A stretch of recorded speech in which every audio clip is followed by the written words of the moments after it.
If you want to remove a SIM card from POCO C85, what you need to do is you need to take a look at the left side of the phone where we can find the SIM tray over here with the SIM tray hole. In this case, I'm going to use the eject tool. You can find yours inside the box of POCO C85, and then we're going to put it into this SIM tray hole that we have right next to the SIM tray.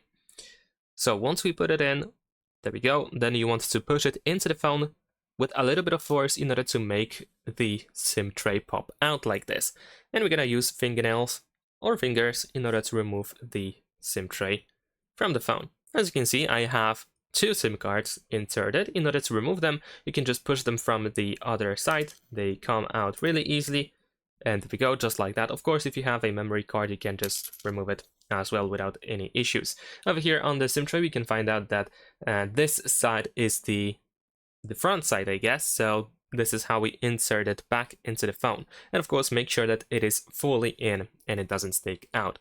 Thanks for watching, leave a like and subscribe.